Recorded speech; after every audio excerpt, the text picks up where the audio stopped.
Quand je suis arrivée dans le service, on travaillait beaucoup. J'étais très motivée. C'était mon boss. C'était mon premier emploi. Ça a commencé dès l'entretien de recrutement, mais à l'époque, j'avais pas compris. Lui, c'était le chef du bureau, mais on était tous très proches en âge. C'était surtout des compliments. Du genre, pourquoi êtes-vous célibataire, Jeanne? Il était très tactile avec moi. Vous devez impressionner les hommes, Jeanne. Ça me mettait un peu mal à l'aise, mais j'osais pas forcément en parler. Ça a commencé avec des blagues homophobes et racistes. C'était contre moi. Il me donnait de plus en plus de travail et du coup, je terminais très tard. Il y avait souvent des boucles de mails qui circulaient, des images pornographiques. Il rentrait avec moi, il me proposait souvent d'aller dîner. Et en open space, on voit ce que les voisins reçoivent. Ça les faisait rire. Il y a eu des rumeurs qui disaient que j'avais couché pour avoir mon poste. Je ne disais rien. Et mon boss faisait tout pour alimenter ces rumeurs. J'essayais de les ignorer. Cette jupe met particulièrement en valeur votre volupté, Jeanne, vous le savez. J'en ai parlé à personne. Il a commencé à faire des remarques dénigrantes sur mon petit ami de Et l'époque. puis il y a eu les textos déplacés pendant les réunions. J'allais au travail, la boule au ventre. J'avais honte. Nous, on pensait seulement qu'il avait un faible pour elle.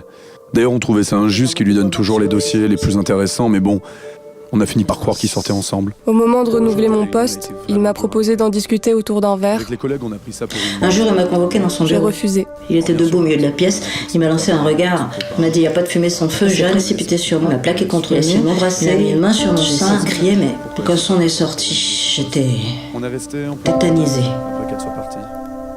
Alors, au bout d'un an et demi d'insomnie, et avec une dizaine de kilos en moins, j'ai fini par démissionner. J'ai rien vu, rien compris. J'ai pas pu toucher le chômage. Je sais qu'il a enchaîné pas mal de petits boulots, des CDD sans intérêt. J'ai perdu mon appart. Mais bon, vu le niveau du mec, il était quand même major de promo. Je suis retourné vivre chez mes parents. À la fin de ma mission qui n'a pas été renouvelée, je suis tombée en dépression. Mon couple n'a pas tenu. Quelques années plus tard, sa remplaçante a porté plainte contre lui pour harcèlement sexuel. Je suis allée au prud'homme et j'ai gagné. Et là, j'ai compris ce qui lui était arrivé. Je lui ai dit que je serais prête à témoigner, s'il décidait de porter plainte. J'ai aussi porté plainte pour harcèlement et pour agression sexuelle. Ma candidature n'a pas été retenue. Heureusement, je suis accompagnée dans mes démarches judiciaires et puis il y a le soutien de mes amis, de ma famille, de certains de mes anciens collègues aussi. Aujourd'hui, je commence à peine à retrouver l'envie de travailler. Ça m'aide beaucoup dans ma reconstruction.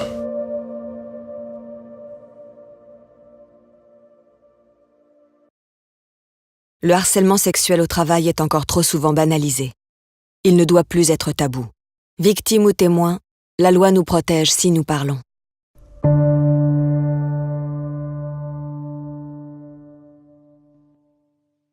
Vous pensez avoir été victime de harcèlement sexuel au travail? Saisissez le défenseur des droits.